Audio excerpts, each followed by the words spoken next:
right, so welcome everyone. I see you all are beginning to join the session. I do want to give our dynamic speaker her full time. So I'm going to go ahead and wait just a minute or so before we get started. Oh, we getting compliments in the chat already, meaning that you look awesome, Brittany. Thank you so much, Summer. All Good right, afternoon, everyone. All right, so I'm going to get out of your way in just a moment. Again, thank you all for being here for our session titled Good Vibes Only. I'm going to let our dynamic speaker introduce herself, but I want to let you all know that I'll be dropping in the chat information about your website and where they can find more information about you directly, as well as I want to announce the, thank you, Summer. I want to announce the CE attendance word for today's session, which is wholeness. And so I will drop that in the chat as well. And I'm going to pass it over to Brittany. Thank you for being here. Thank you so much. Thank you, Dr. Busby. Hello, everyone. Welcome to Good Vibes Only, how to avoid the pitfalls of toxic positivity and embrace the freedom of being yourself in the workplace. I'm Brittany Ward. I'm the CEO and founder of BW Cultivates. BW Cultivates is a self-healing community and personal growth platform that empowers Black women to heal, learn, and thrive in work and in life.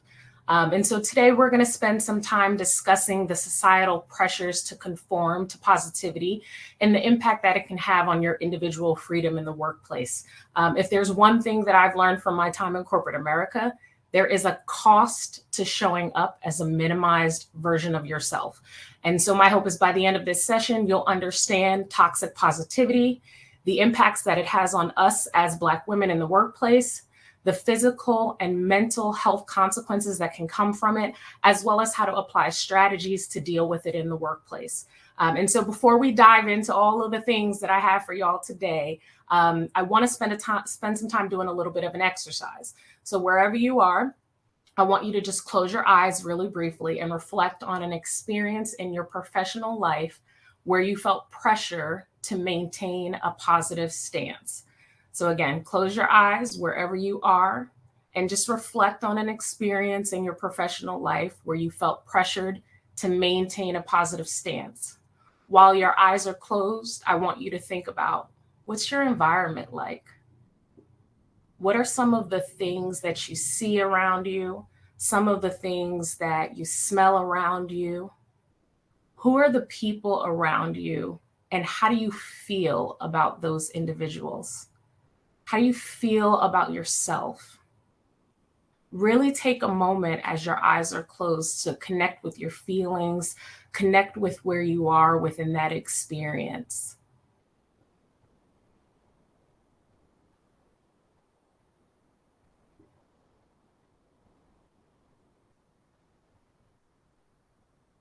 Okay, now I want you to open your eyes and face yourself today in this moment.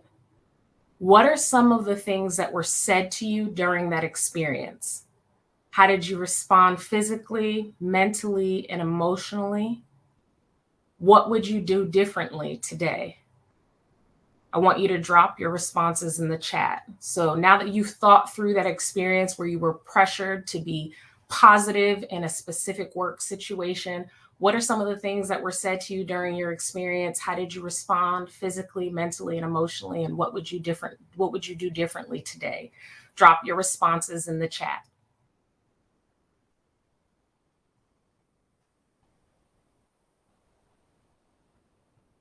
Summer, I would not fix my face.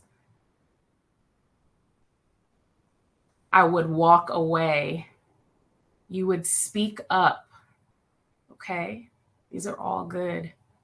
How did you feel in that moment? What were some of the emotions that you had when you felt pressured to be positive?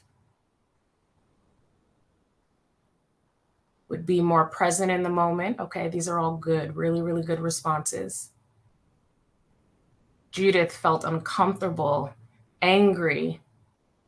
Some would push back professionally, more anger, forced to be something that you weren't. These are so good.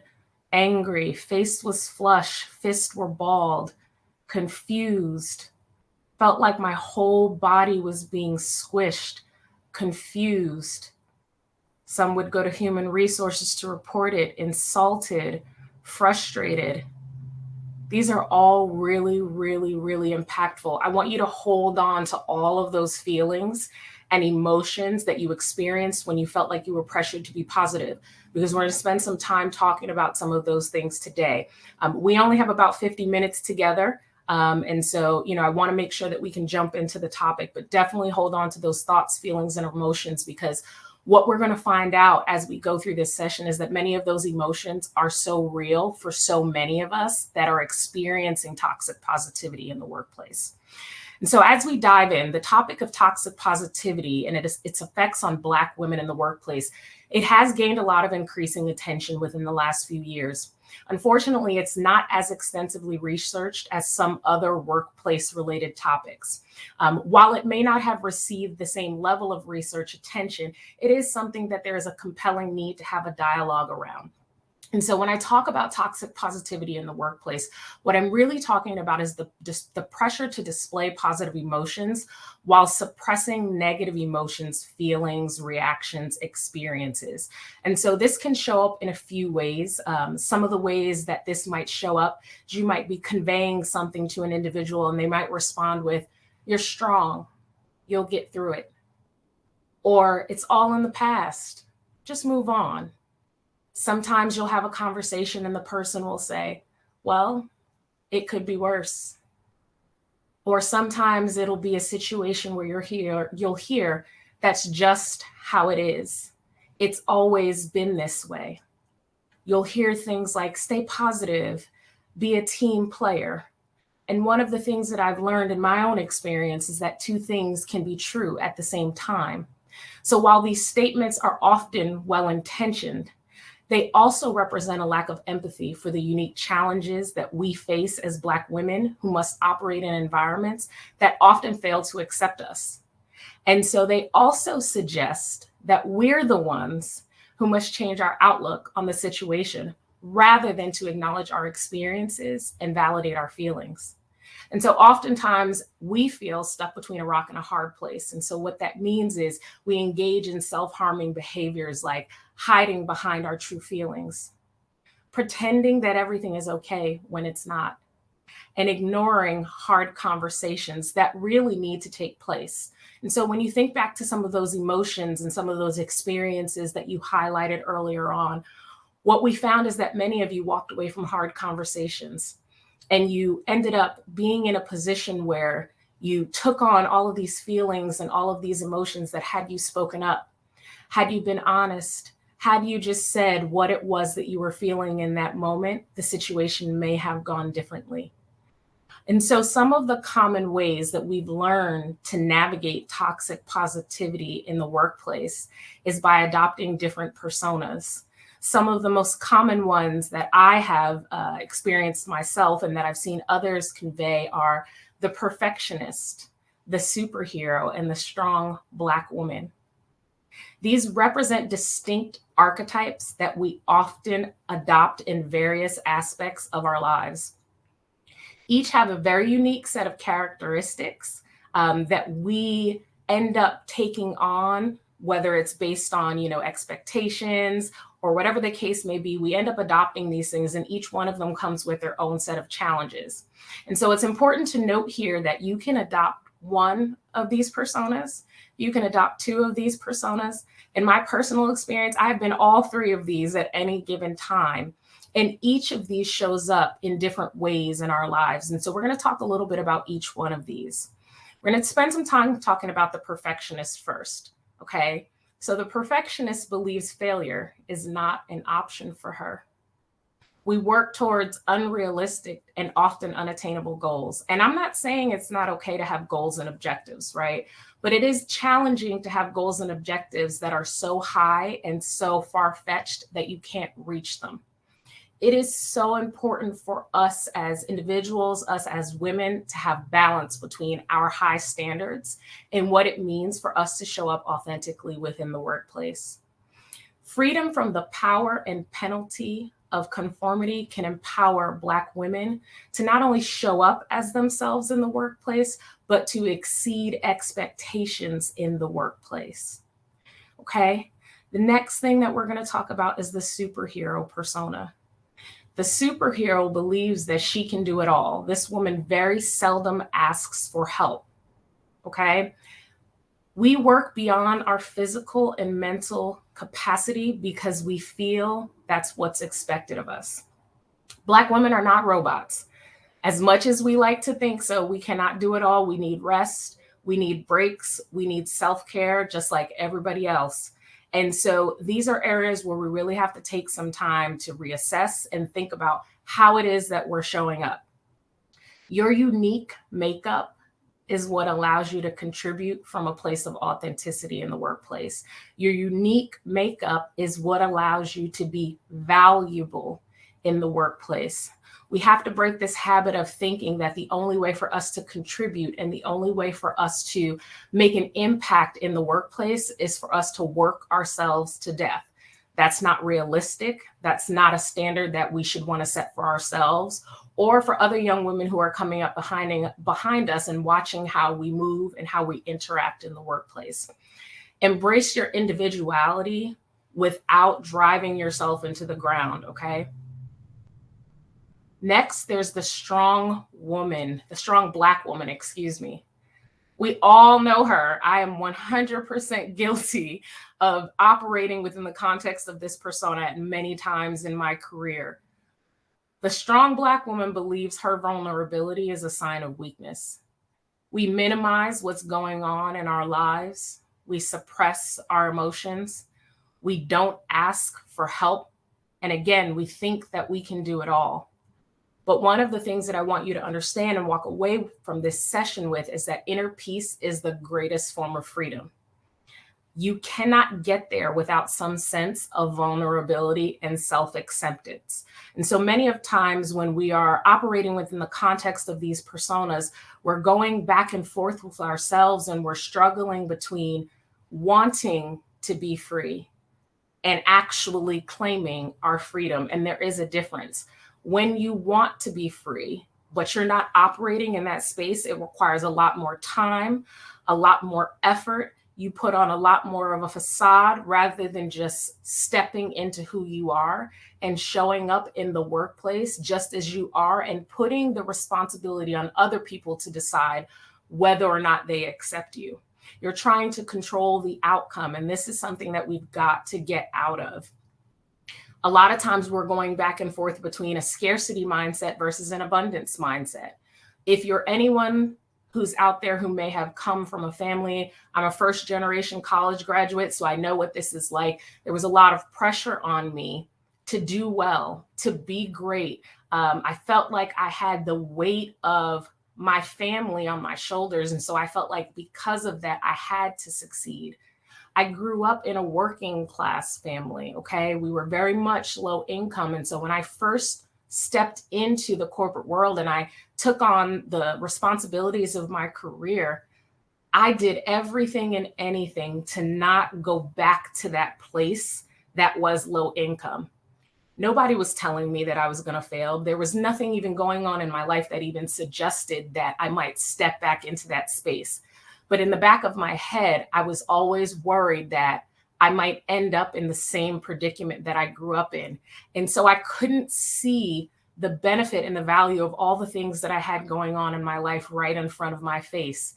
I was so scared that I might end up with nothing that I worked myself into the ground. I was people pleasing. I did everything that I could possibly do in my mind not to lose that dynamic of being successful, being the first generation college graduate who actually got 2 degrees and had made myself into somebody. Sometimes when we go back and forth between these struggles, we're dealing with issues of self-worth. We feel like it is our responsibility to convince others of our value as much as we possibly can, when really the challenge that we're experiencing is we don't even realize our value for ourselves. There is absolutely nothing outside of you that can convince you of your value if you haven't taken the time to sit with yourself and to ask yourself, who you are outside of the roles that you play in your life and what that means in terms of what you bring to your self-worth, in terms of what you bring to your self-concept, in terms of what you bring to the lives of those who are around you on a daily basis. And other times we're battling with fear, shame, imposter syndrome. Sometimes those things come from experiences that we've had in the workplace itself.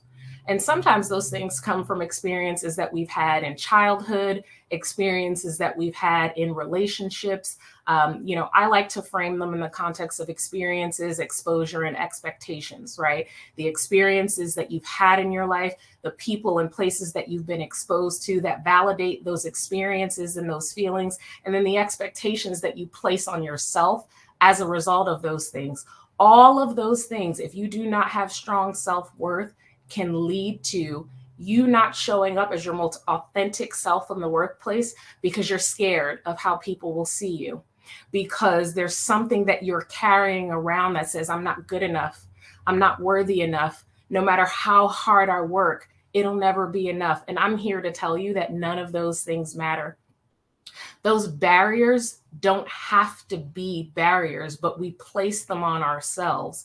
And so I want you to leave from this place today feeling like you can assert your right to be yourself in the workplace. Because at the end of the day, what I have found is the more authentic you are, the more people are willing to accept you. But we put on this mask and we put on this veil, and we don't even give people the opportunity to see who we are because we're fearful of what the outcome might be. And so earlier I mentioned that there's a cost to showing up as a minimized version of yourself. And it's a hefty one, right? If I go back to all of those feelings and emotions that each one of you dropped in the chat at the very beginning of this session, there's a cost to not showing up as yourselves. Whether that cost is you carrying around the burden of the feelings of not being yourself, whether that cost is you holding on to feelings and emotions that are eating away at you, eating away at your self-concept, eating away at the way you look at the world around you. In some capacity, it's affecting the way that you see things, the way that you feel about things, the emotions that you have about your environment, and to some extent, the way that you look at yourself. And so I can tell you this from experience. I started off my career in the federal government, and I quickly made a transition into consulting. I spent 2 years at a management consulting firm, one of the big four, and I worked myself into the ground. And at the age of 24, I was diagnosed with lupus. I did everything in my power to continue to show up as I had showed up.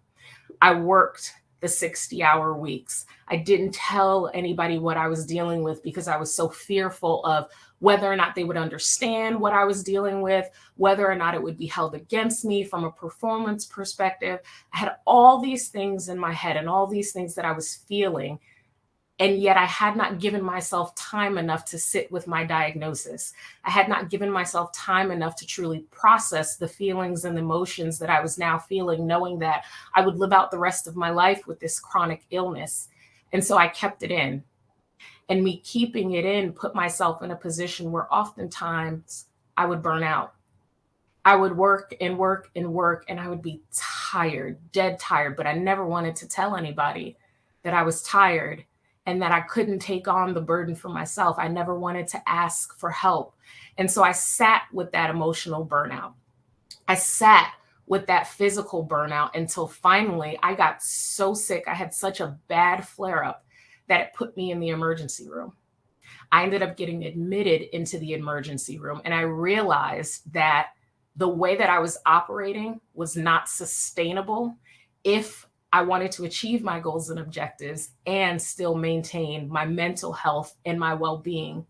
And so the physical and the mental and the emotional effects of showing up in a way that is pleasing to everyone else and detrimental to yourself is expensive.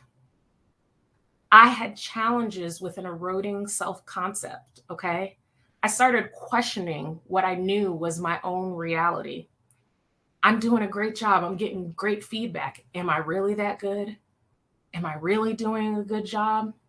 I started putting myself in a position where I was tired. Am I really tired, or is it just all in my head? My body was trying to tell me that I needed to slow down, but something inside of me just wasn't processing. Something inside of me was so dead set on continuing to run towards the goal, continuing to keep the people around me, continuing to fit in, that I allowed myself to just take on the burden, take on the burden, take on the burden. And what also ended up happening in that same context is I ended up frustrated. I ended up frustrated and I ended up taking it out on other people, when what really I was experiencing was me being in a position where I was not being honest and open with myself. Instead of setting clear expectations with other people about what I was feeling, about what I was experiencing, about how I felt when I would try to convey what I was going through, and people would tell me, oh, it's not that bad. Thank God it's not worse, because that's something that I heard quite often. Every time that I would actually start to open up and tell someone that I had been diagnosed with lupus, they would say, I know somebody who has lupus and they're really sick. Thank God it's not that bad. And while I was thankful that my diagnosis didn't look like some of the people who I'd grown up with, who I knew had had the disease, or even the people who I knew who had passed away from the disease, it didn't dismiss that I was still struggling with coming to terms with my diagnosis. And so when I tell you that there's a cost to conforming to societal expectations, guess what? I'm here to tell you from experience that the price is too high. And so there is a mental and emotional toll that comes along with suppressing who you are. And it is exhausting. You have a choice to make. You can choose to go on suppressing who you are. You can choose to fall in line with the toxic positivity. You can choose to fall in line with the statements like, we're a family. It'll all come together. Don't just worry about it. Or you can put yourself in a position where you hold people accountable, starting with yourself. You got to first hold yourself accountable for being open and honest about how you feel. You have to first hold yourself accountable for the expectations that you're allowing others to place on you. You have to first hold yourself accountable for allowing other people to see who you are and not worrying about how they feel about it. Because my mantra is, how you feel is your responsibility. My responsibility is to me. My responsibility is to be open and honest. And that doesn't mean that you have to convey your honesty in a way that is ill-willed. It doesn't mean that you have to convey your honesty in a way that is harming to somebody else, but it does mean that it is your responsibility to be open, honest, clear. Okay? One of my favorite people is Brené Brown. And one of the things that she says when she speaks is clear as kind. Okay? And so what that means is it is your responsibility to be open, honest, transparent about how you feel. That is the kindest thing that you can do for yourself. It is the kindest thing that you can do for someone else. Because until you bring something to someone's attention, they, one, don't know that it's something that's bothering you. Two, don't know that they're doing something wrong. And three, can't course correct. So every time you're in one of those positions where you feel like you've got to convey something to someone, whether it's how you feel, an emotion that you have, an experience, I want you to keep in mind that clear is kind, okay? You are your first priority. And every time that you put somebody else's feelings, somebody else's emotions, somebody else's expectations above your own, what you are subconsciously telling yourself is that that person is more important to you. That person's feelings are more important than you. That person's emotions are more important than you, and that you don't matter. You need to matter first and foremost before anybody else in your life. Because if you do not take care of you, if you are not showing up as the best version of yourself, You can't be the best version of yourself for anybody else in your life. I don't care if that's your husband. I don't care if it's your children. I don't care if it's your friends. I don't care if it's your coworkers. You cannot pour from an empty cup. Okay? And so we've talked about what toxic positivity is. We've talked about how it affects Black women, right? We've talked about the physical effects of it. We've talked about burnout. We've talked about emotional stress. We've talked about all of these things. Now I want to get down to the business of how we actually deal with it, okay? There are some very practical strategies that I have learned in my life that have worked for me. And I want you guys to take out some paper if you don't already have it, take some notes, because these are things that are tried and true and will work if you take the opportunity to try them. And so the first thing that I want to call out is you've got to bring awareness to the situation, right? I talked about clear is kind. Call it out. This is something that for the earlier part of my career, I wouldn't do.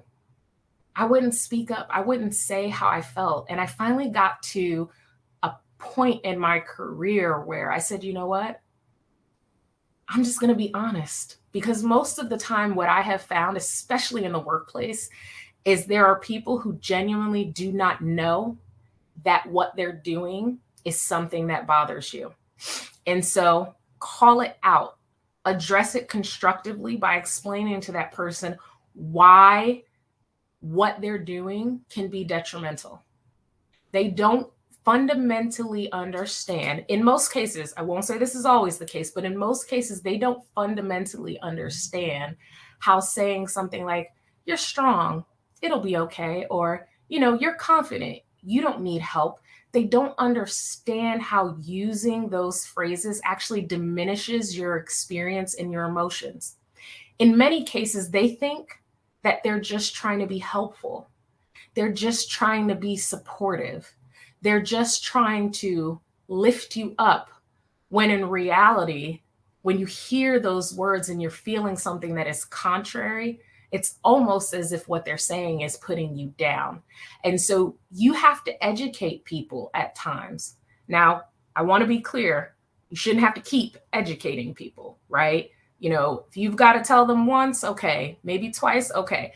After that, it's a little bit much, but you do have to step out and take the opportunity to educate them and to help them understand that there are more empathetic phrases that they can use if they want to be supportive, if they want to uplift you, and they can use those phrases without dismissing where you are and what you're feeling.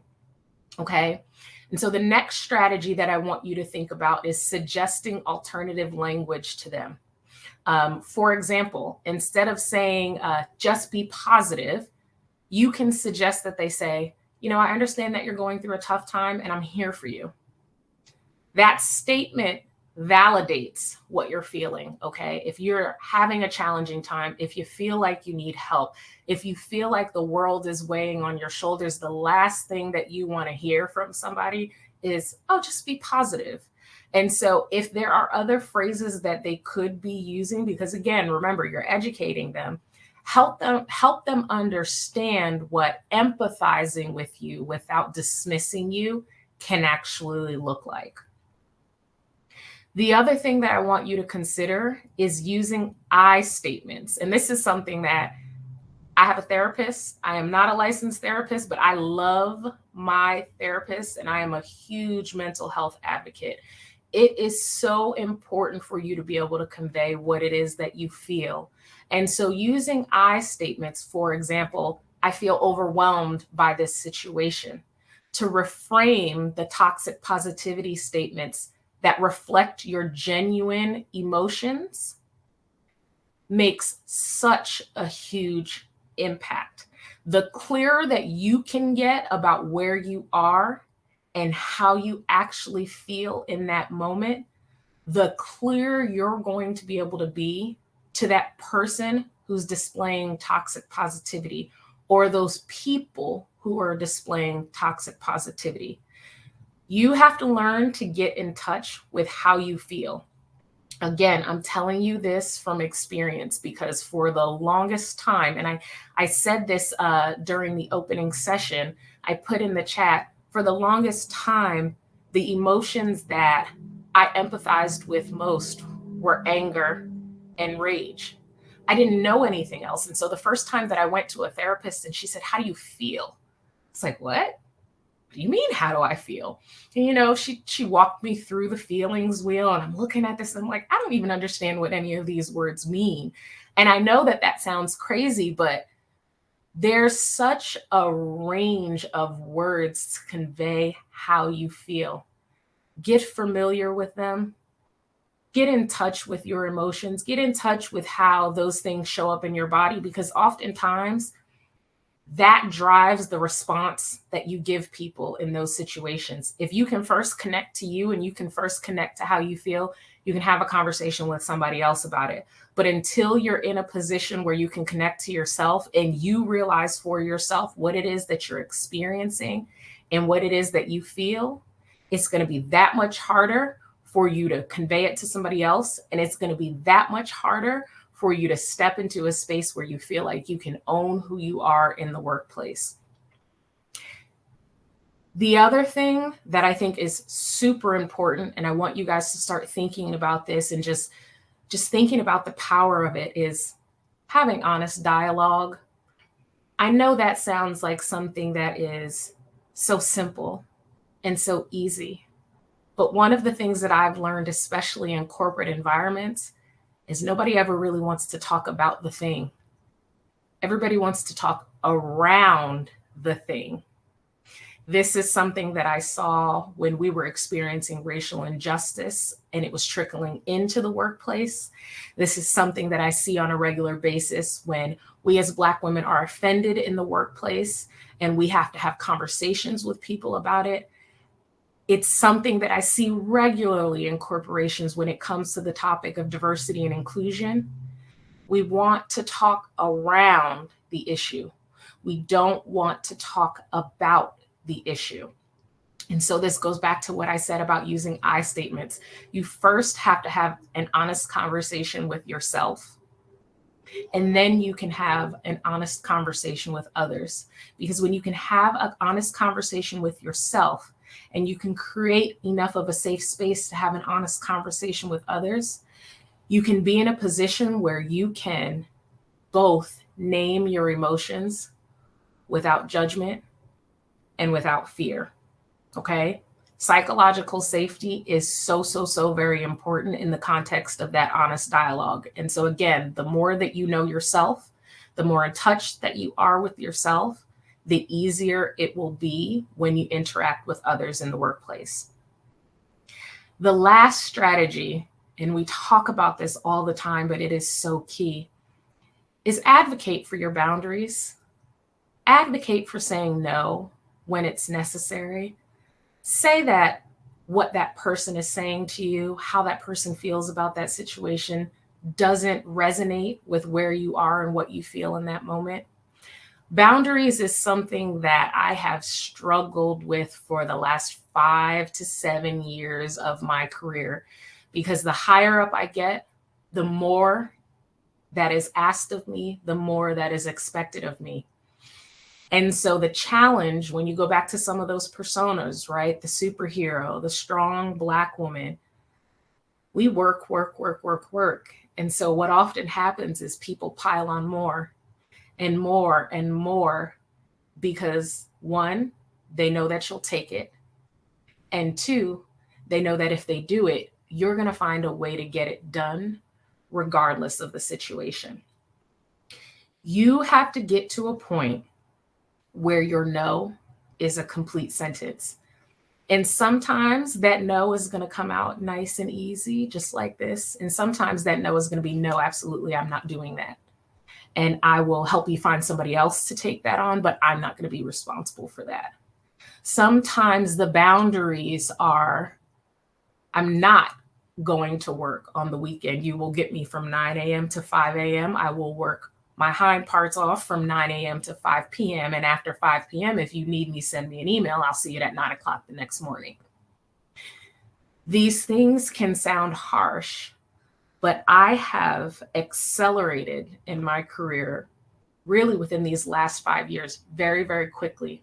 And it's only because I have gotten to a place within myself where I'm very comfortable speaking about what I want, what I need, what I will tolerate, what I won't tolerate. And I don't let people skate over things like toxic positivity. I don't let people skate, especially situations where I'm in meetings with executives where they cut me off in meetings and don't allow me to finish my sentences. And so you have to get to a point where, again, you are your first priority and you're going to advocate for you at all costs. I want you to keep in mind that you have a right to your feelings and your emotions. You have a right to take up space, not just in your personal life, but also in your professional life. Okay? I said it earlier, your uniqueness is your value. Every single one of us is put on this earth for a reason. Every single one of us is in the place that we're in because there's something that we're meant to do. There's something that we're meant to solve, whether or not we realize that yet or not. And so think about it like this. If you're not taking up space, are you doing what you've been put there to do? Are you showing up the way that you're meant to show up?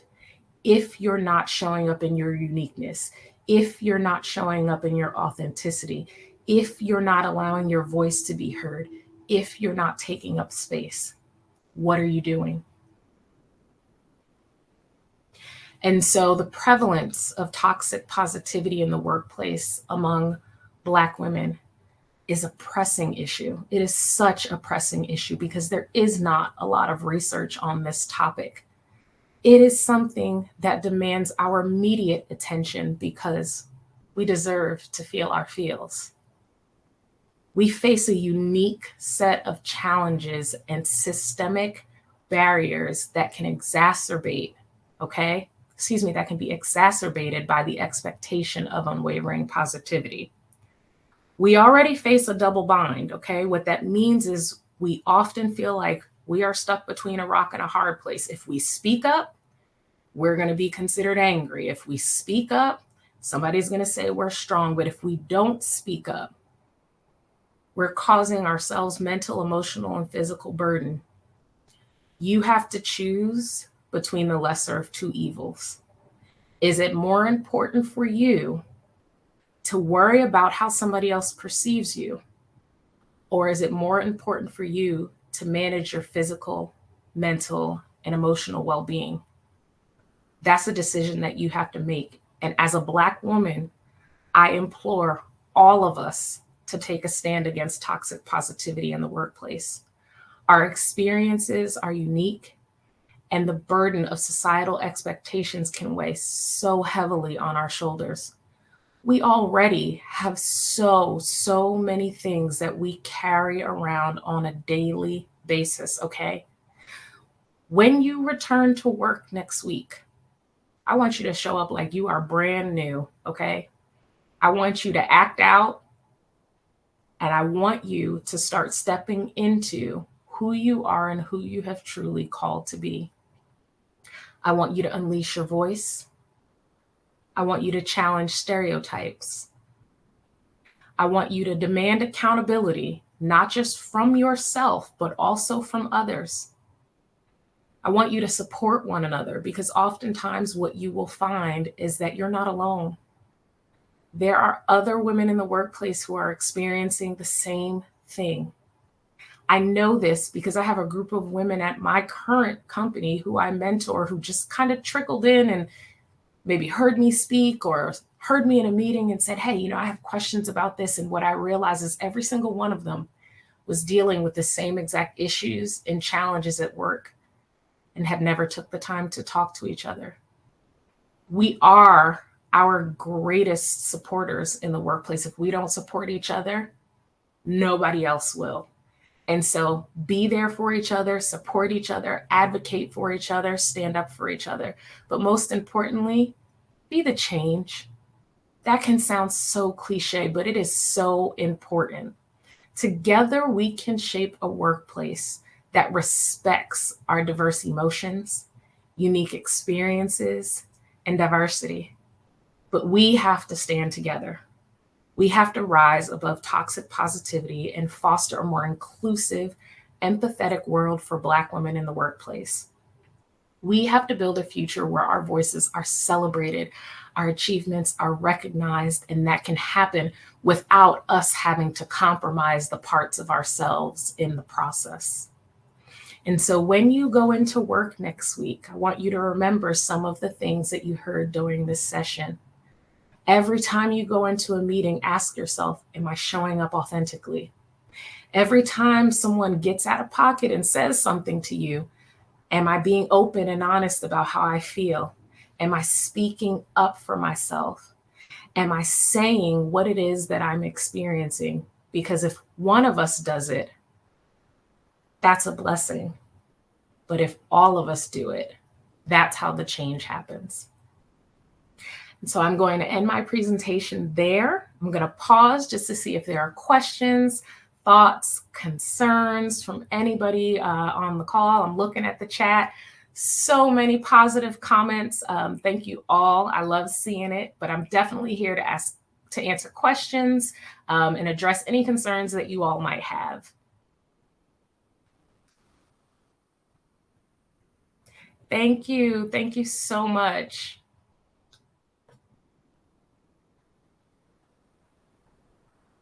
Aw, Shauna, amazing. I'm feeling all of the feels after this session. Yes, you do have to react to what isn't being said. Absolutely.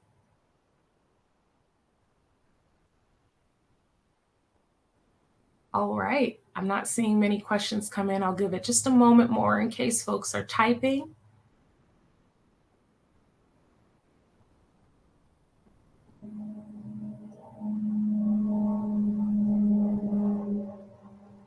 All right, if there are no questions, I want to thank each and every one of you for taking the time to join today's session. I hope that I shared something with you that was valuable for you and that was helpful for you. If you would like to follow me, keep up with me, hear additional things from me, you can follow me on Instagram and Twitter at BW Cultivates is the handle. Dr. Busby has put my website in the chat. And if you have any questions or concerns, even just want to chat, or just bounce ideas off of how you handle different things, you can email me at info@bwcultivates.com. Really quick question. Sorry, I saw from Shauna, could you recommend your favorite Brené Brown book? In a professional context, Dare to Lead 100% is probably one of my favorite Brené Brown books. That is where she talks about clear being kind. It is also where she highlights some of the different nuggets that I shared with you today about how to interact with and handle your relationships with others in the workplace.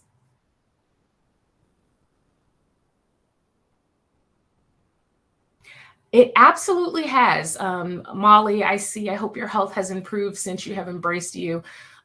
So many things have improved since I have embraced me. It hasn't just been my health and my physical health at that. It has been my mental and emotional health. Oftentimes I get questions from people and they're like, how do you go into that meeting and just say that? Because it is what it is. Sometimes it just has to be that. I view myself as somebody who is very intentional about being a strategic advisor when I work with leaders. And so it's not my job to make you happy. It's not my job for you to like what I have to say. It's my job to be honest with you about what you're feeling, what you're experiencing, the risks of what you're getting ready to get into. If I can do that, if I can be honest with you about you and I can be honest with me about me, then I can be successful in the workplace. And so mental health is better, emotional health is better, physical health is better, boundaries are better.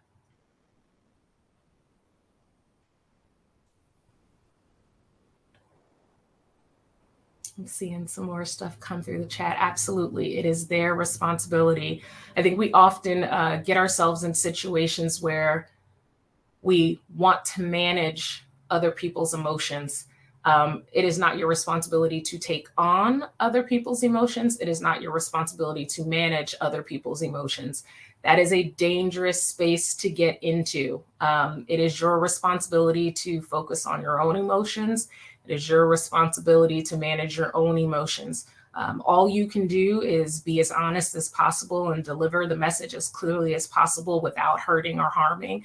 But at the end of the day, do not try to manage what is out of your control to manage. That's a whole nother, it's a whole nother session and conversational topic on its own.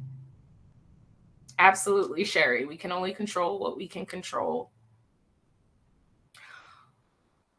Okay, let me go to the Q&A tab. I see some things coming through. How do you deal with addressing someone on how you feel in the workplace? Ooh, that's a good question. So it really depends on the circumstance.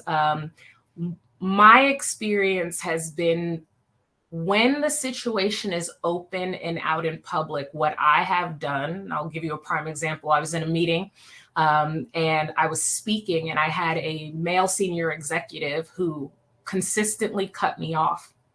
And so after the meeting, I called him and I said, hey, I'm not sure if you recognize or realize it, but during the meeting, every time I spoke, you would cut me off in the middle of my sentence. In the future, I would appreciate it if you'd allow me to continue to finish what I'm saying before you interject. And what I found was that he didn't actually realize that he was doing it.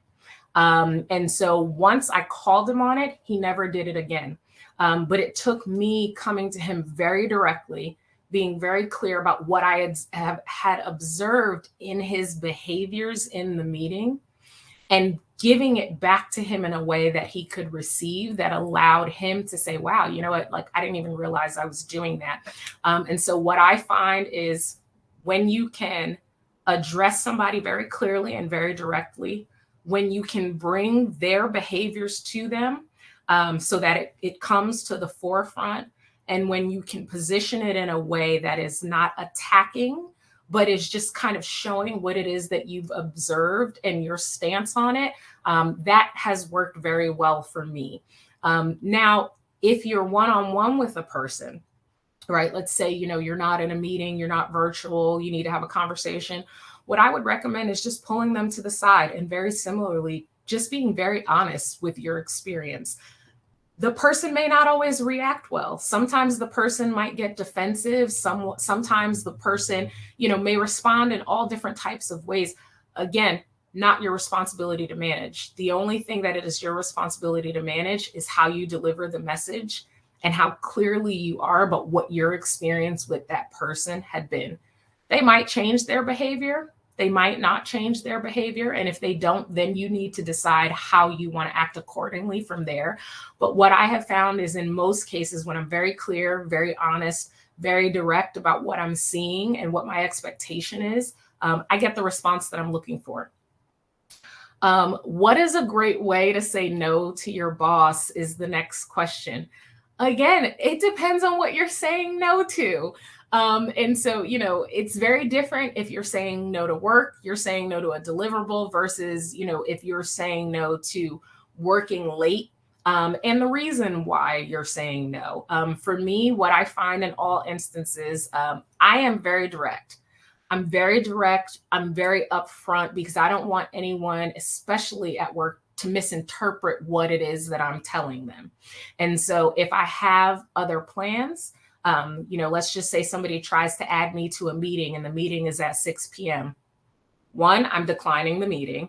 Two, I'm telling them I'm unable to attend at this time. I have other plans. Please brief me on the meeting in the morning and I'll follow up from there. And so that is something that I find is really, really helpful. If you're direct about what it is that you're saying no to and why you're saying no to it, you can usually work with the person from there. Now, here's the thing. Every boss is different. Your relationship with every boss is different. And so you have to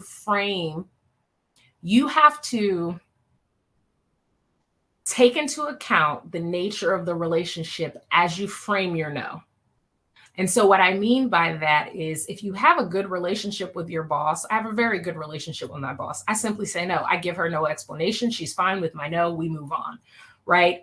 If this is a new boss, right, you have to manage that dynamic a little bit differently because you haven't been working with each other for very long. And so what I would tell you is let your no be a no in every circumstance, but also read the room. There's nothing wrong with tailoring your approach and your communication style based on the person that you're communicating to. Doesn't mean your message changes. It means how you deliver your message has to change. Last question, because I think we're at time. Any suggestions on how a recovering codependent address feelings in the workplace? Ooh, that's deep. Okay. Dr. Busby, I'm going to ask you if you have any thoughts on this, because the recovering codependent piece sticks out to me, and I'm not a therapist, so I don't want to answer this the wrong way.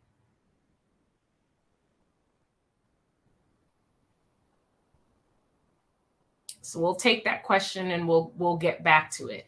Any other questions in the chat?